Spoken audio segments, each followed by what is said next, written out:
하나님 앞에 영광을 돌리며 사시게 되기를 바랍니다. 저는 여러분이 기도해 주셔서 지난 한 주간 동안 파라과이, 이름은 많이 들었는데 무척 멀더라고요. 한 22시간 정도 돌아오는데 걸린 것 같아요. 그 남미의 아주 자그마한 나라입니다. 그곳에서 청해가 파송한 중남미의 선교사들과 함께 선교사 대회를 했어요.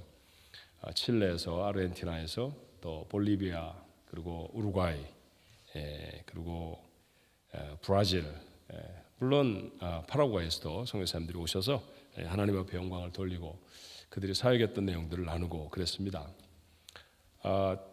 지구가 둥글다는 생각을 못 하고요. 우리가 북쪽에 사니까 노스 아메리카니까 사우스 아메리카도 가깝겠다 생각했는데 이 지구가 휘어져 있어가지고 가는 데 이렇게 한참 걸린 거예요. 저는 어쩌다 한번 간 거지만 근데 그곳에 있는 분들은 그렇게 어쩌다 한번 온 목사를 얼마나 귀하게 여겨주는지 몰랐습니다. 왜냐하면 가기가 어려운 곳이라 별로 방문하는 사람들이 없어요. 단기 선교도 그렇고 심지어는 그곳에서 한국에 가려고 하면 30시간을 가야 한답니다. 한국 교민들이 계시는데 30시간씩 비행기를 타고 가야 하는 게 현실이다 보니까 한국에서도 단기 선교팀이 오질 않는 거죠.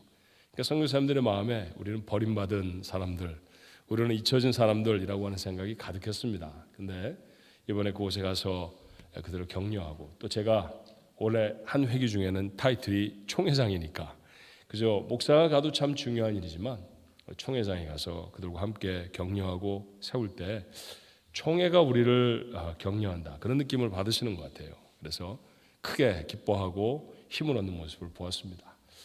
남은 이제 한 반년 정도 제가 카톡에다 썼는데 이 반년을 만년이라고 썼더라고요. 만년이 나오면 좀 큰일 납니다. 절대로 큰일 납니다. 이 여행을 어떻게 제가 다 하겠습니까?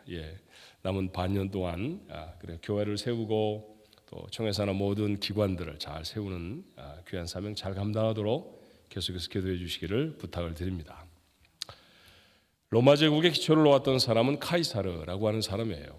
카이사르라고 불렀지만 우리 옛날에는 시저 그렇게 불렀던 적도 있습니다. 그런데 원래 라틴어의 발음에 더 가까운 이름이 카이사르라 이제 요즘은 카이사르라고 부르죠.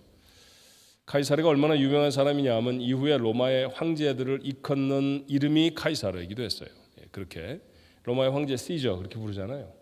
자기의 이름이 로마 이후의 황제들의 이름이 될 정도로 그는 대단히 유능한 정치인이었고 전쟁에 나서면 질 줄 모르는 장군이었습니다. 요새는 저희가 프랑스라고 부르는 지역을 옛날에는 갈리아라고 불렀어요. 그 갈리아 지역을 로마 군대를 데리고 와서 한 7년여 세월 동안에 평정을 합니다. 가장 먼저 로마화 되어진 대륙이 바로 프랑스가 있는 그 갈리아 지역이죠. 그래서 사실은 프렌치의 한 70% 정도는 라틴어입니다. 라틴어 잘하시면 불어도 잘할 수 있습니다. 차라리 불어를 하고 말지 그런 생각이 드시죠? 그 전쟁을 마치고 돌아와서 전쟁 중에 어떤 일이 있었는지를 쭉 적어내려갔는데 대단히 수려한 문체로 적었어요. 갈리아 전쟁기라고 하는 큰 전집의 책을 만들었습니다. 근데 그 중에 제가 다 읽지는 못했습니다만 아주 인상 깊은 한 이야기가 있었습니다. 몇 번쯤 여러 번 나누었죠. 자, 이 카이사르는 이렇게 확신하고 있었던 모양입니다. 보통 사람은 눈에 보이는 것만 본다. 그렇지만 비범한 사람은 눈에 보이지 않는 것도 볼 줄 아는 사람이다. 곱씹어 이야기할 때마다 더 마음에 담겨지는 이야기잖아요. 그렇죠? 보통 사람은 눈에 보이는 것만 봅니다. 그렇지만 비범한 인생을 살아가는 사람들의 비결을 살펴보면 눈에 보이지 않는 것을 보는 능력을 가졌더라고요. 이게 갈리아 전쟁기에만 있는 얘기는 사실 아니에요. 얼마쯤 후에 시저의 카이사르의 갈리아 전쟁기보다 조금 후에 기록된 성경이 갈라디아서, 히브리서 이런 성경인데 그중에 히브리서 11장에 이런 말씀이 있죠. 1절에 믿음은 바라는 것들의 실상이요 보지 못하는 것들의 증거니.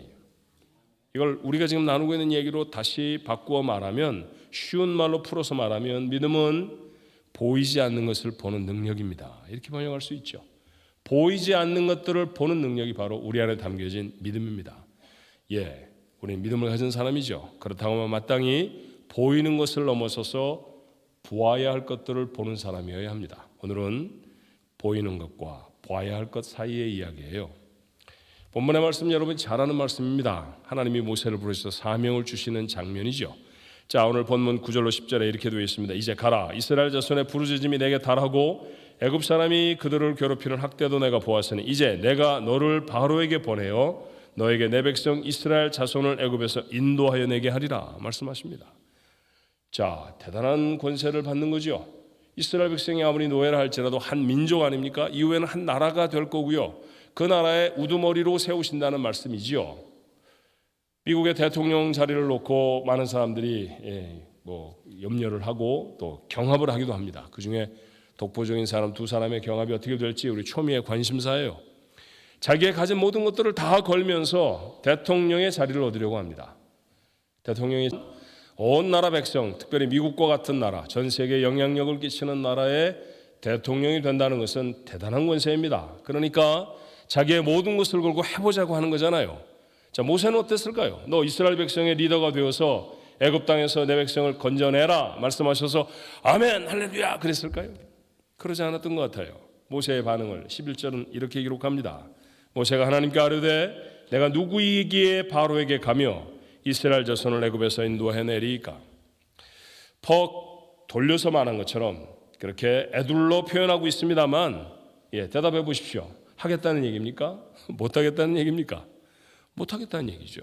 할 수 없습니다 라는 얘기입니다. 그럼 왜 하나님의 이 부르심을 거절했을까요? 그가 두려워하도록 이 일을 맡는데 그가 견딜 수 없을 정도로 두려워지도록 그의 눈에 크게 보이는 것들이 있었습니다. 자, 모세가 크게 보았던 것은 무엇일까요? 첫 번째는 다름 아닌 자기 자신이었습니다. 자기 자신의 연약함이 너무나 크게 보이는 거예요. 그는 지금 80세입니다. 적은 나이가 아니지 않습니까? 무엇인가를 새롭게 시작하게 하는 나이가 너무 많습니다. 그리고 그가 해야 하는 일은 작은 일이 아니죠. 한 민족을 구출해내는 것입니다. 그렇다고 하면 그에 걸맞는 지명도가 좀 있어야 하지 않나요? 그런데 그는 지금 무명의 목동입니다. 목가적인 표현으로 시에도 종종 등장하는 목동, 그러니 좋아 보일 수 있겠습니다만 그렇지 않잖아요. 목동에게 익숙한 것은 짐승의 오물 냄새 아닌가요? 그건 들판에서 잠을 자야 하는 사람입니다. 40여 년 전에 이집시언 린넨으로 만들어진 이불을 덮고 자던, 자신의 앞에 세상에서 구할 수 있는 모든 음식을 다 갖추어 놓고 먹을 수 있었던 그때와는 천양지 차이죠. 하늘과 땅 같은 차이입니다. 애굽의 왕자였던 때는 아득히 먼 40년 전의 이야기입니다. 그때의 부하들, 그때의 권한, 그때의 명성, 잊혀진 옛 이야기입니다. 이 일을 맡을 만한 자격이 그에게 없어요. 돌아보니 능력도 없는 것 같습니다. 노쇠한 나이에 힘도 없었고 개인적인 핸디캡도 있었습니다. 자, 자기의 부족함을 그는 하나님 앞에 이렇게 토로하지요. 출애굽기 4장 10절의 말씀에 모세가 여호와께 아뢰되 오 주여, 나는 본래 말을 잘하지 못하는 자니이다. 주께서 주의 종에게 명령하신 후에도 역시 그러하니 나는 입이 뻣뻣하고 혀가 둔한 자니이다. 보통 이 구절을 읽을 때 큰 사명을 맡아 부담스러워서 핑계대는 것으로 이해하기가 쉽습니다. 근데 자세히 읽어보니까 정말로 모세가 그랬을 수 있다라고 하는 생각이 들었어요. 모세를 좀 이해하게 됐다는 말입니다. 핑계가 아닐지도 모른다는 생각이 들었어요. 자, 모세는 40년 동안 이중적인 신분으로 살았죠. 겉으로는 애굽 사람, 이집트 사람으로 살았습니다. 하지만 속으로는 히브리인이었죠. 유모라고 해서 그에게 젖을 먹여주는 사람은 사실은 그의 엄마였고 그녀는 히브리 여자였습니다. 그러니 히브리 말로 말했을 거예요. 히브리 말을 할 수 있었겠죠. 전에 제가 섬기던 교회에는 눈이 파란, 머리가 노란 영국계 미국인과 결혼한 자매가 있었습니다. 또 둘이 아이를 만들어 낳았는데 그 아이도 눈이 파랗고 머리가 노랬어요. 아이를 키울 수가 없으니까 한국에 계신 어머니를 불러서 어머니한테 좀 아이를 키워달라고 했습니다. 할머니가 와서 아이를 얼마나 잘 키우는지, 네 할머니가 평안도 분이에요. 눈 파랗고 머리 노란 아이가 우리한테 늘 평안도 말을 합니다. 얼마나 우스웠는지 몰라요. 모세가 그랬을 것입니다. 어머니에게 히브리 말 배워서 히브리 말 했겠죠. 하지만 공식적인 여전히 이집트 말이었습니다.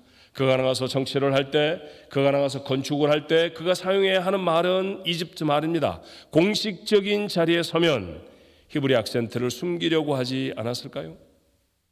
히브리어에는 훨씬 익숙하지 않았을 수 있습니다. 그런데 그가 1차적으로 설득해야 하는 사람들은 역사상 둘째 가라면 서러워할 고집센 히브리 사람들입니다. 자기가 가지고 있는 히브리 말로 이 사람들을 설득할 자신이 없었던 거예요. 그래서 하나님 앞에 말합니다. 저 말 잘 못합니다. 제가 가서 말해서 설득해야 할 사람들, 그들의 마음을 움직일 수 있는 히브리어를 저는 구사할 수가 없었습니다. 그래서 저는 못합니다 라고 대답합니다. 그에게 크게 보였던 것은 자기 자신만이 아니었죠. 그가 인도해내야 하는 히브리 사람도 엄청나게 크게 보였습니다. 그는 이미 40년 전에 이 히브리 사람들을 뼈저리게 경험했었습니다. 히브리 사람 하나를 도와주다가 사람까지 죽였는데 고맙다고 그래야 되잖아요. 그렇죠? 이집트의 왕자가 노예처럼 부려지는 히브리 사람을 구하자고 이집트의 관리 하나를 죽였다고 하면 히브리 사람들이 속에 말을 전하면서 야, 이집트 왕자가 우리를 위해서 이렇게 대단한 일을 해서 그래야 하지 않습니까? 근데 칭찬은커녕 자신에게 따지고 듭니다. 누가 도대체 너를 우리의 지도자로 삼았느냐? 너 나도 죽이려고 하지? 가슴이 무너지는 것 같았을 거예요. 결국 그는 이 일 때문에 광야로 도망해야 했습니다. 그 민족 도와주다가 인생이 꼬여버린 것을 여러분 어떻게 잊을 수 있을까요? 만약 그 시간이 아니었다고 하면 그는 여전히 이집트의 왕자였을 수 있잖아요. 어쩌면 바로가 됐을지도 모릅니다. 그 모든 일들을 한 번에 날려버리게 한 사람, 히브리 사람들입니다. 근데 그 사람들 앞에 가라고요?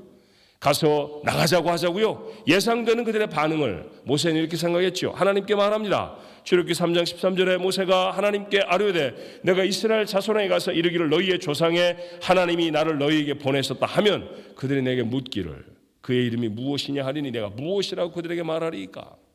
야, 하나님이 나가라고 하셨어. 그렇게 말을 하면 그 사람들이 아멘 할렐루야 이렇게 말할 것이 아니라 너 하나님이 보낸 거 맞아?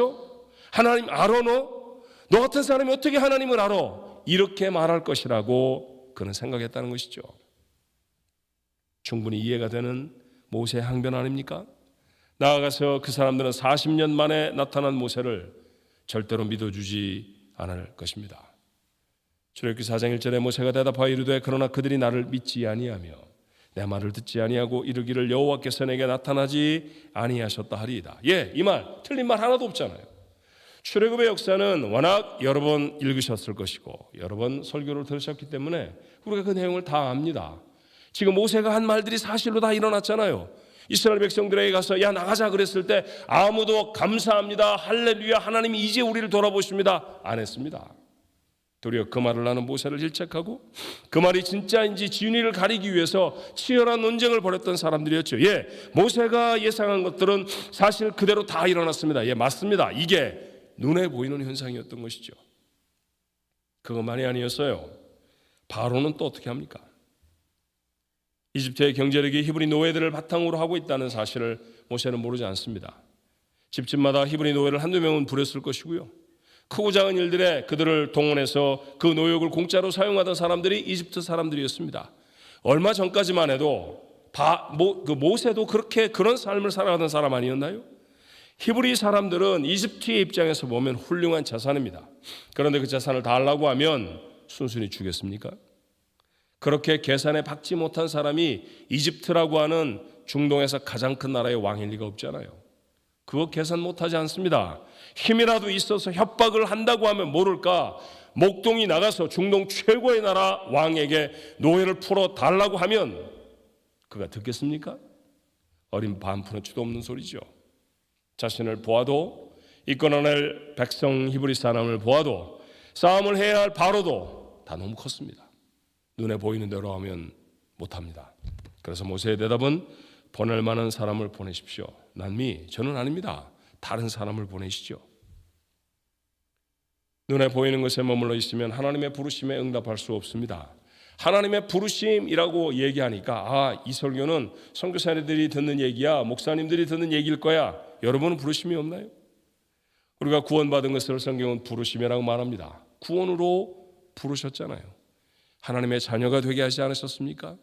저는 솔직히 목사라는 삶을 살아가는 것보다 선교사라는 삶을 살아가는 것보다 가장 치열한 싸움은 성도로 살아가는 삶을 싸워내는 것입니다. 이게 얼마나 힘든 일인지 몰라요. 이 부르심에 응답하려고 하면 눈에 보이는 것만 가지고서는 가능하지 않다는 것이죠. 우리가 믿음의 사람이 되고 나서 우리에게 어떻게 살아야 한다라고 하는 사실을 하나님은 세세하게 적으셔서 정확무하게 적으셔서 올해서는 들려주셨습니다. 우리 책으로 들고 있어요. 안 가지고 있는 사람 하나도 없습니다. 안 가지고 있는 사람이 뭡니까? 집집마다 10권씩 가지고 있는 사람도 있습니다. 성경책이죠. 그런데 여러분, 그 성경에 적혀진 이야기들을 읽으며 그대로 하겠다라고 자신 있었던 때가 있나요? 어떻게 원수를 사랑해?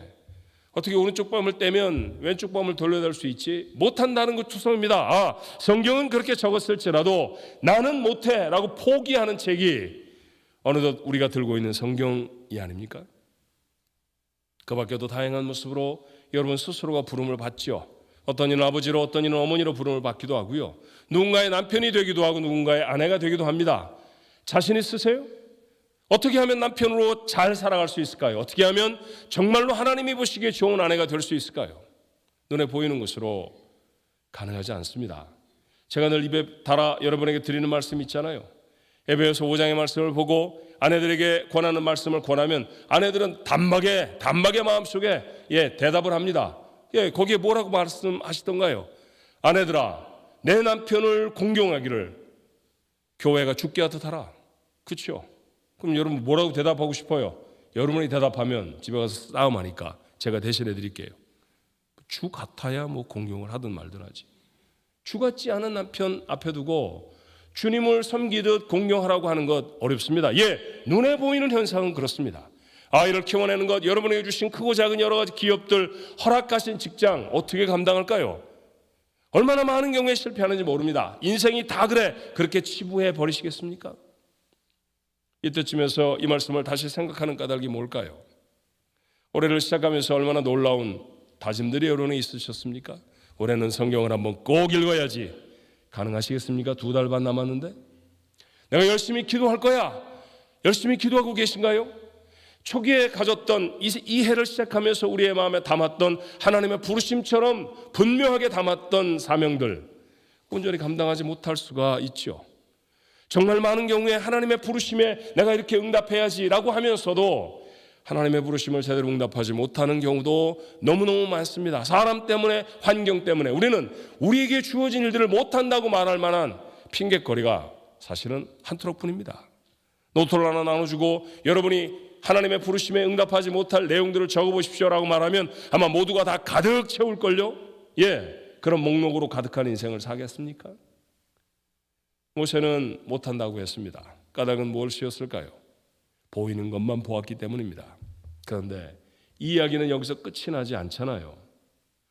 모세가 하나님의 일을 감당할 수 있었던 것은 그에게 보이는 것들을 자세히 보았기 때문이 아닙니다. 보이지 않지만 보아야 할 것을 보았기 때문입니다. 본문의 말씀 4절이죠. 여호와께서 그가 보려고 돌이켜 오시는 것을 보신지라 하나님이 떨기나무 가운데서 그를 불러 이르시되 모세야 모세야 하시매 그가 이르되 내가 여기 있나이다 대답했습니다. 이집트를 방문해 보신 분들은 알겠습니다만 여기 있는 떨기나무 그저 광야에 가끔씩 드문드문 서 있는 허리춤까지 오는 작은 나무입니다. 그 나무들이 보통은 바짝 말라 있죠. 그러다가 바람이라도 불어서 가지끼리 서로 비비적거리게 되면 불꽃이 일어나게 되고 나무가 불이 탑니다. 모세는 그곳에서 40년 동안 목동으로 살았습니다. 떨기나무 불 붙는 것 한두 번 보지 않았을 거예요. 몇 번 보았다고 성경이 기록은 안 했으니까 잘은 몰라도 그것 다변사로 일어나는 자연현상입니다. 그런데 이번엔 달랐죠. 나무에 불이 붙으면 어떤 현상이 생기나요? 점점 가지가 부서지고 나무가 주저앉아 버립니다. 그리고 아예 나무 밑둥까지 다 사라져 버리지 않습니까? 그런데 이번에는 불이 활활 붙었는데 나무가 타질 않는 거예요. 신기했습니다. 이게 어떻게 된 일이지? 확인하고 싶어 걸음을 가까이 옮기는데 나무 속에서 소리가 들립니다. 모세야 모세야. 나무는 그의 이름을 어떻게 알았을까요? 나무가 부르는 것이 아님이 분명했죠. 생각을 정리해 보니 특별한 존재가, 신적인 존재가 자신을 부른다는 사실을 압니다. 하나님의 모습이 보이지는 않은 것 같아요. 하지만 다시 말씀드리거니와 나무가 말을 하는 것은 아닙니다. 그러니 하나님이 말씀하고 계신 것이죠. 그는 그곳에서 보이지 아니하는 하나님을 보아야 했습니다. 그것이 이후에 그에게 맡겨준 사명을 감당할 수 있는 능력이 되기 때문입니다. 우리는 같은 얘기를 사무엘상 17장에서도 볼 수 있어요. 엘라라고 불리워지는 골짜기에서 블레셋 사람과 이스라엘 백성이 대치를 하고 있습니다. 전쟁을 하는 거지요. 블레셋은 키가 훌쩍 큰 장수하나가 나와서 고래 고래 소리를 지릅니다. 그런데 이스라엘은 꼼짝도 하지 않습니다. 작전이라고요? 아닙니다. 정말 무서워서 아무도 앞에 나설 수가 없었습니다. 적어도 사울은 이스라엘 백성 중에서 키가 큰 사람이었는데 그러나 그도 나서서 싸울 수가 없었습니다.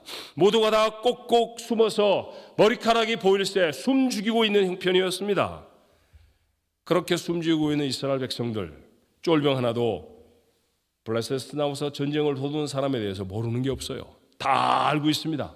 얼마만큼 환하게 알고 있는지 기가 막힐 노릇이에요. 자, 한번 볼까요? 사무엘상 17장 4절로부터 7절에 블레셋 사람에 대해서 알고 있는 것들 이렇게 적었습니다. 블레셋 사람들의 진영에서 싸움을 도두는 자가 왔는데 그의 이름은 골리앗이요. 이름도 압니다. 출신도 아네요. 가드 사람이라. 그의 키는 6규빗 한 뼘이요. 이거 언제 가서 쟀단 말입니까?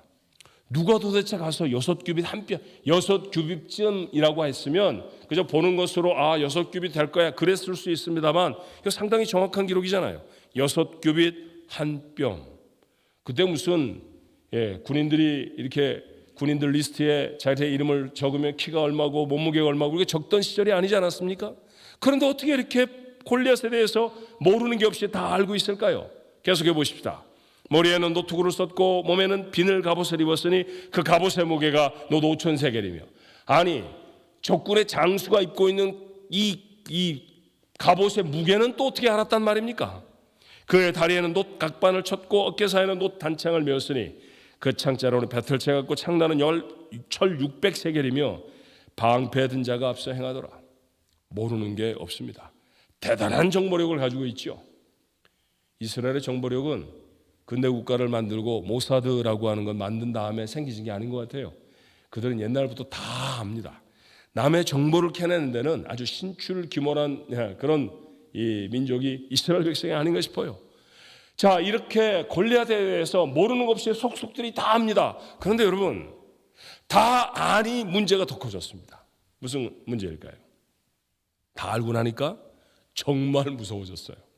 앞에 나설 수 있는 사람이 아무도 없어졌습니다. 차라리 몰랐으면 한번 나가보았을 터인데 이렇게 대단한 사람이라고 하면 그걸 누구나 다 알고 있다고 하면 그 앞에 나설 수 있는 강심장은 적어도 이스라엘 백성 중에는 아무도 없습니다. 이 전쟁터에 어린 소년 하나가 아버지의 심부름을 왔죠. 자, 국가가 비상사태 아닙니까? 20살 정도 되는 사람들은 다 군인으로 징발됐을 것이고요. 바꾸어 말하면 군대에 가지 않은 이 다윗은 어린 소년은 20살도 되지 못한 아이입니다. 10대 중반쯤의 소년일 것입니다. 전쟁터가 집에서 멀지 않은 곳에 있기 때문에 참전하고 있는 형제들의 안부가 아버지가 궁금했어요. 그래서 치즈 몇 덩이 빵 몇 개 들려주면서 저 형 잘 있나 보고 와라. 그래서 심부름 온 것입니다. 그런데 와보니 가관이었거든요. 저쪽에서 키가 한 뼘이만한 사람이 와서 고래고래 소리를 지르는데 이쪽은 다 쥐죽은 듯이 숨어 있습니다. 아니 이스라엘 백성의 싸움이 이랬던 적이 없거든요. 이래서는 안 된다고 생각했습니다. 자기가 나가서 싸우겠다고 자원하죠.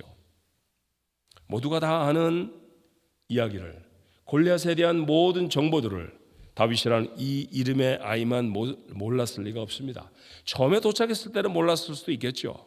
근데 전쟁에 나간다고 했을 때 그와 한번 싸워보겠다고 얘기했을 때 형들이 가르쳐주지 않았을까요? 너 저 사람이 얼마나 힘이 센 줄 알아? 키는 얼마나 큰 줄 알아? 다 알려주었을 것입니다. 그런데 여러분 오늘 예배를 마치고 집에 돌아가시면 별로 길지 않습니다.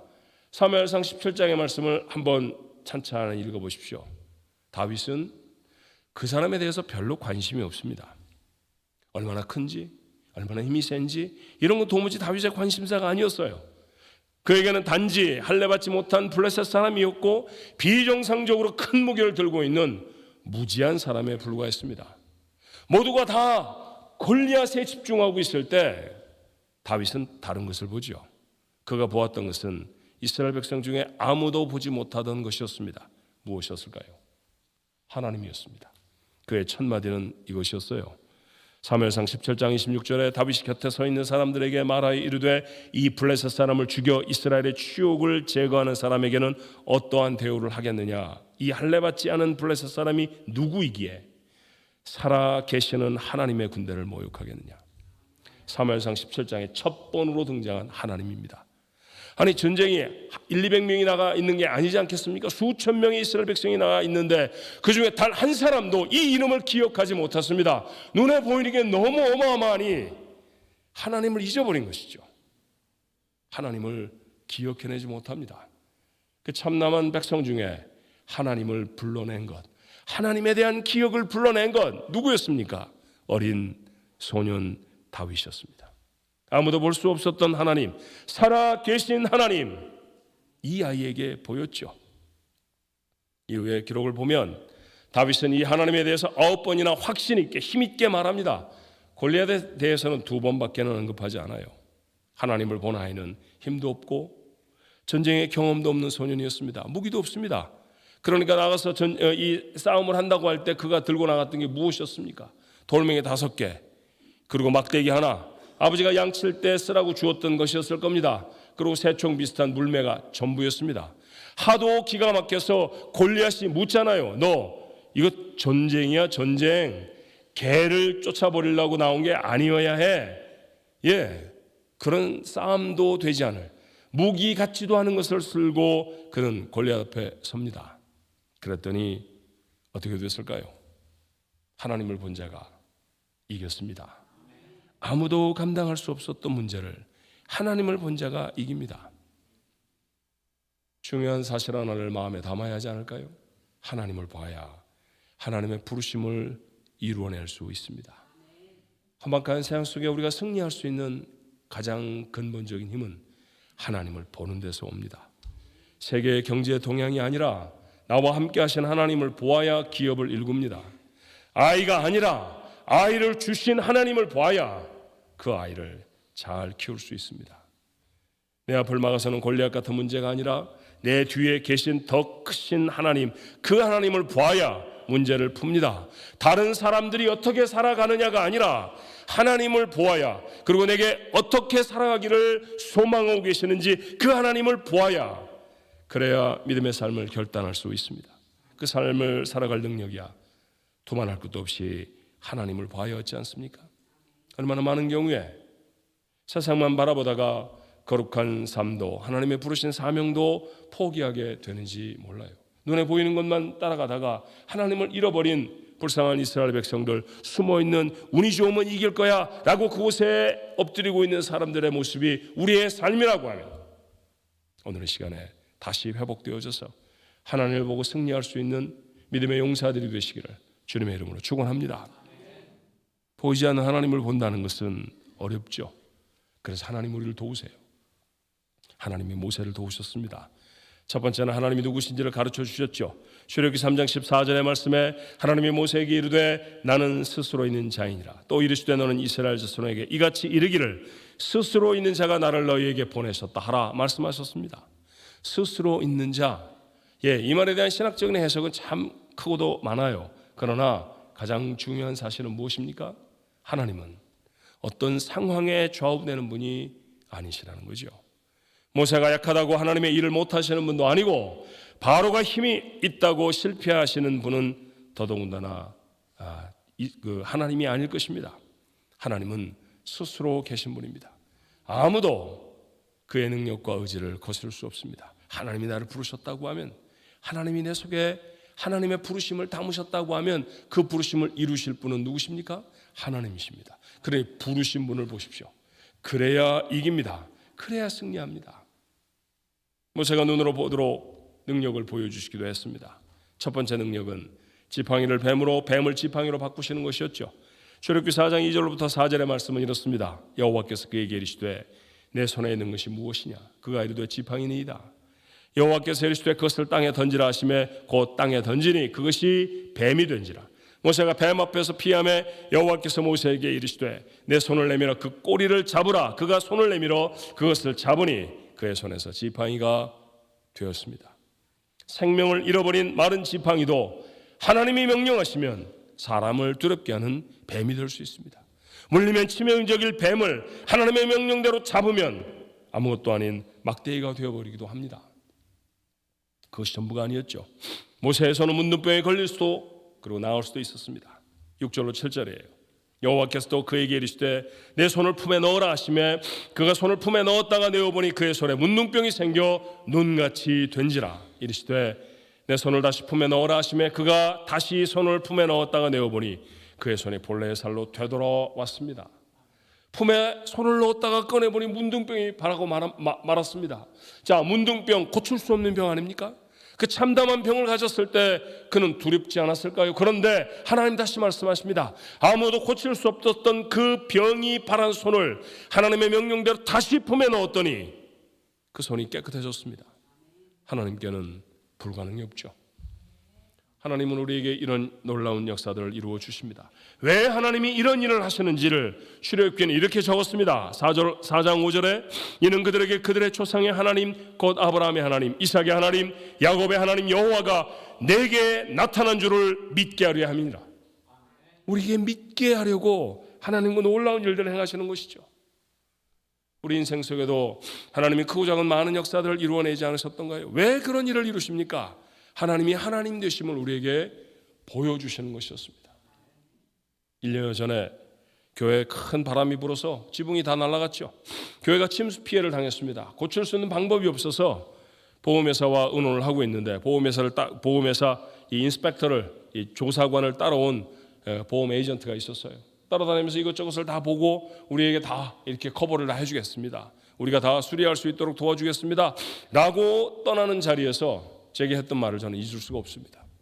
목사님, 제가 30년 동안 보험 에이전트 했습니다. 그런데 교회는 다르네요. 예, 교회는 달라야죠. 세상에서 가능하지 않은 일들이 교회에서는 가능해지는 것이고요. 세상에는 찾아볼래야 찾아볼 수 없는 것들이 교회는 풍성한 것이죠.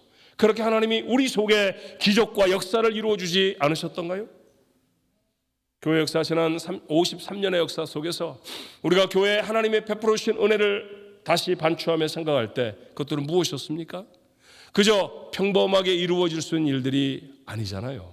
세상에서는 불가능한 일들, 세상 사람들이 모두 다 포기했을 그런 일들을 하나님이 어떻게 극복하게 하시고 하나님이 어떻게 이기게 하셨는지가 우리의 간증입니다.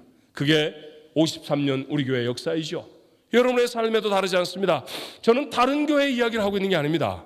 우리가 다니는 우리 교회 얘기를 하죠. 하나님의 역사를 베풀어 주셔서 우리에게 무엇을 확인시켜 주시는 걸까요? 내가 하나님이다. 내가 너희와 함께한다. 그 사실을 우리 마음에 담으십니다. 우리를 그렇게 믿게 하시죠. 기적만 보여주지 않고 하나님은 그래서 모세를 거듭거듭 이렇게 격려하십니다. 출애굽기 3장 12절에 하나님이 이르시되 내가 반드시 너와 함께 있으리라. 내가 그 백성을 애굽에서 인도하여 낸 후에 너희가 이 산에서 하나님을 섬기리니 이것이 내가 너를 보낸 증거니라. 내가 너와 함께한다. 4장 12절에도 이제 가라. 내가 내 입과 함께 있어서 할 말을 가르치리라. 그리고 돕는 사람도 예비해 주셨습니다. 형 아론을 그의 동역자로 주신 것이죠. 어디 아론뿐이었습니까? 여호수아와 갈렙, 그 충실했던 종들도 하나님이 예비하신 믿음의 동지들 아니었나요? 그렇습니다. 하나님은 그렇게 우리의 부족들을 채워서 하나님의 부르심에 응답할 수 있도록 도와주십니다. 그러니 보아야 할 것은 눈에 보이는 것이 아니라 눈에는 보이지 않아도 반드시 보아야 할 하나님이신 줄로 믿습니다. 제게는 살아가면서 참 오랜 시간 했는데 잘 안 되는 게 딱 두 가지 있습니다. 누가 그러더라고요. 무슨 일에 전심을 다해서 한 10년쯤 하면 선수가 된다. 전문가가 된다. 달인이 된다. 그래요. 달인이 안 되는 게 있습니다. 저는 설교를 한 40년 이상 했거든요. 근데 왜 설교가 아직도 제게는 그렇게 부담스럽고 어려운지 모르겠어요. 이게 참 쉽지 않습니다. 그리고 또 하나는 60년을 넘게 살았는데도 인생이 쉽지 않네요. 죄송합니다. 저보다 연세가 있으신 선배 장로님들, 권사님들 앞에 이런 되도 않는 얘기를 해서 죄송합니다만 저하고 같은 심정은 아니신가요? 여러분 저보다 좀 더 살아보시니까 어때요? 아이고 목사님 인생 별거 아닙니다. 아니잖아요. 살아도 참 어렵습니다. 예기치 않은 문제들이 벌떡벌떡 일어납니다. 전쟁의 연속이죠. 예배를 마치고 여러분이 예배당에 밀치고 세상으로 나가면 그때부터 전투장입니다. 그것이 엘라 전투장이고 그것이 애굽에서 이스라엘 백성을 인도해낼 모세의 전투장인 것이죠. 어떻게 승리할 것입니까? 어떻게 문제들을 해결할 것인가요? 눈에 보이는 것만으로 살면 늘 자신이 없습니다. 눈에 보이지는 않지만 무엇보다도 확실한 것, 그걸 보아야 합니다. 뭐라고 했나요? 하나님이십니다. 하나님을 봐야 이깁니다. 이 하나님이 모세에게만 아니라 우리에게도 오늘 약속하시죠. 내가 함께한다. 내가 너의 능력이 된다. 필요하면 기적도 사람도 줄 것이다. 여러분, 누구를 지나치게 살아가다가 병에 걸려요. 그게 무슨 병이에요? 그게 무슨 병이라고 해요? 누구를 너무너무 좋아해서 걸리는 병, 상사병.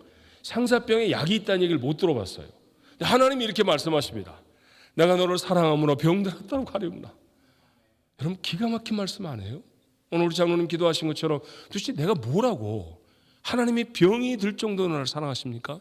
그냥 나를 안 떠나시죠. 나를 안 떠나시죠. 내가 아무리 연약해 보여도, 내가 아무리 능력이 없어 보여도 하나님은 내 곁에 계십니다. 왜요? 병들 정도로 사랑하셨는데 어찌 떠나시겠습니까? 모세에게 약속하신 그 약속의 말씀은 오늘 여러분과 저를 향한 약속의 말씀에 다름이 아닌 줄로 믿습니다. 수많은 기적 같은 사건을 통해서 이미 하나님이 보여주셨습니다. 이 가운데 기적을 한 번도 경험해보지 못했던 사람은 제가 이렇게 한번 쑥 둘러봐도 아무도 안 계시네요. 다 우리의 삶에 사람은 안 된다고 하는 일들이 되어졌던 기적이 있습니다. 하나님이 하신 일입니다. 그것 됐던 것으로 기뻐하지 마십시오. 더 기뻐해야 할 것은 무엇입니까? 하나님이 나와 함께 하시는구나. 이것 때문에 기뻐해야 합니다. 문제가 해결된 것이 아니라 해결하시는 하나님이 나와 함께 하시는 것 때문에 기뻐하는, 그리고 그 하나님을 목도하는, 맞아요, 그 사람이 인생을 승리합니다. 다윗이 골리앗을 무너뜨리듯이 모세가 그 민족을 마침내 구원해내듯이 승리의 삶을 살아가는 우리 가족들 모두가 되시기를 주님의 이름으로 축원합니다. 힘들고 어려울 때 종종 부르는 찬송입니다. 나는 믿네라고 하는 제목의 찬송이에요. 내게 허락하신 시련을 통해 나의 믿음이 더욱 강하게 자라나고 험한 산과 골짜기 지나는 동안에도 주께 더 가까이 나를 이끄시네.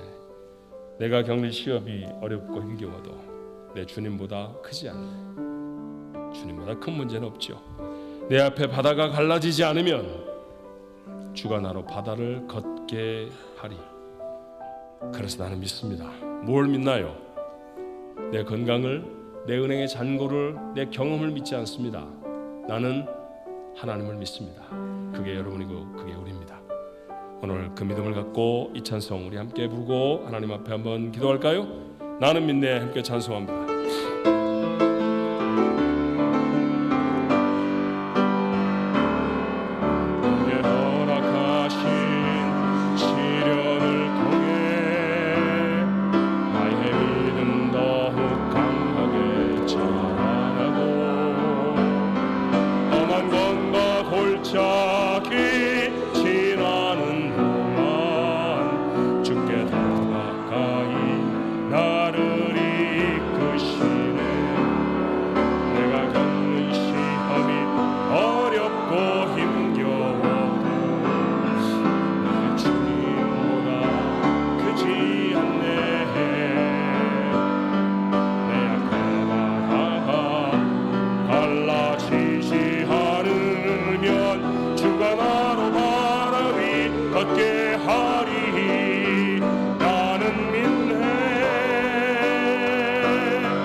나는 믿네. 나는 믿네. 주의 능력으로 내 삶 새롭게 되리. 나는 믿네. 주의 능력으로 담대히 나가리라. 주와 함께 싸워 승리하리라. 날마다 믿음으로 나 살아가리. 우리 같이 한번 기도하십시다. 여러분을 두렵게 하는 문제가 뭡니까? 건강 때문에 두려우세요? 생명이 하나님께로 온 곳 아닙니까? 하나님이 살라고 하신 시간밖에 못 삽니다. 그러니 걱정하지 않도록 하십시다. 가진 게 부족하다고요? 그래서 하나님이 아버지입니다. 넉넉하신 아버지가 내 하나님이시라 우리는 부족이 없습니다. 내 어떤 부족함도 다 채우실 것입니다. 그러니 하나님의 부르심에 아멘하십시오. 그 하나님의 부르심에 한 걸음을 떼어놓으십시오. 그곳에 하나님의 능력이 이루어질 줄로 믿습니다. 시련과 어려움을 통해서도 하나님 앞에 나아갈 때 바다가 갈라지는 기적, 아니면 나로 바다 위를 걷게 하는 놀라운 역사 경험하게 하실 줄로 믿습니다. 이 시간에 같이 한번 주께 간절히 기도합니다. 은혜와 사랑이 많으신 아버지 하나님, 저희를 사랑하셔서 하나님 구원의 백성으로 삼아주시고 아버지 앞에 나와 예배할 수 있게 하시니 하나님 참 감사합니다. 우리의 부족과 연약함에도 불구하고 하나님 오늘 시간에도 저희의 마음을 격려하셔서 아버지 하나님을 바라보게 하시니 아버지 하나님 세상에 보이는 것들이 참 많지만 들려오는 소식들이 너무나 많지만 그런 것에 우리의 마음을 다 빼앗기지 아니하도록 우리 아버지 하나님 역사하여 주시어서 하나님의 은혜와 하나님의 능력을 붙들고 사는 자 되게 하여 주시기를 간절히 원하옵나이다. 아버지 하나님 건강의 연약함 때문에 주저앉아 있습니까? 두려워하지 아니하고 하나님을 보게 하옵소서. 아버지 하나님 경제적인 어려움 때문에 자신의 능력의 비천함 때문에 하나님을 바라봅니까? 오 아버지 하나님 모세가 그와 같이 섰을 때 저의 힘이 되시고 저의 능력이 되어 주셨듯이 아버지 하나님 짧게는 올해 한 해 남은 시간 동안에 하나님의 부르심에 온전히 응답할 수 있게 도와주옵시고 우리 인생 전체를 통해 우리 아버지 하나님 부르시는 그 부르심에 온전히 응답하는 하나님의 사람들 모두가 되어지게 아버지 도와주시옵소서. 하나님을 바라보는 자 그가 이길 것입니다. 세상을 바라보는 자 그가 망할 것입니다. 오 주여 하나님을 바라보는 자 되게 하옵소서. 보이는 것을 넘어서서 보이지 않는 것을 그러나 바야할 하나님을 바라보는 우리 가족들이 되어지게 하셔서 하나님 저들이 마침내 자신들이 주신 삶을 이겨내고 승리하며 하나님 앞에 영광을 돌리는 우리 가족들 모두가 되어지도록 주여 도와주옵소서. 하나님 함께하여 주옵소서. 인도하여 주옵소서. 역사하여 주옵소서.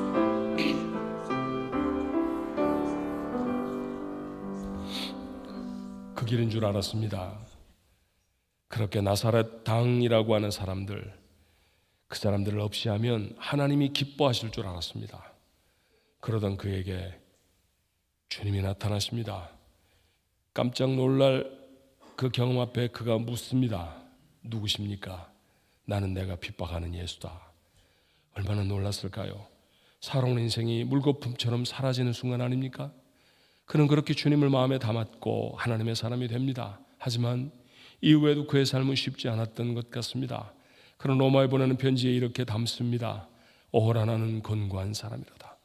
누가 이 사망의 몸에서 나를 구원해낼꼬. 하나님을 믿고 따르는 삶도 버거웠고 하나님이 그를 사도로 부르셨는데 그 직분을 감당할 때에도 어려웠던 것 같습니다.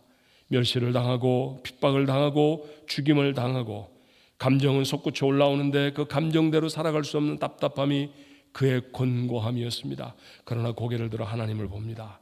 하나님을 보고 마지막까지 그의 삶을 경주했던 그가 우리에게 이렇게 말합니다. 무명한 자 같으나 유명한 자요, 죽은 자 같으나 보라 우리가 살아있고, 징계를 받는 자 같으나 죽임을 당하지 아니하고, 근심하는 자 같으나 항상 기뻐하고, 가난한 자 같으나 많은 사람을 부유하게 하고, 아무것도 없는 자 같으나 모든 것을 가진 자로다. 하나님을 바라보는 자가 누리는 삶입니다. 이 삶을 저희도 살게 해 주시옵소서. 내가 가지고 있는 것으로 인생의 싸움을 하지 않습니다. 보이지 아니하는, 그러나 우리는 명료하게 볼 수 있는 그 하나님으로 싸울 것입니다. 그러니 모세가 다윗이 승리한 것처럼 우리도 승리하게 하시고, 오늘 이 바울이 고백한 것과 같은 이 고백이 우리의 입에도 담기게 하옵소서. 짧게는 올해 남은 2달 반 동안 하나님의 부르심에 온전히 응답할 수 있는 우리 가족들 되게 하시고, 인생의 남은 모든 시간들을 그렇게 하나님 앞에 승리하며 살아 주의 영광을 드러내는 우리 가족들 모두가 되도록 축복하옵소서.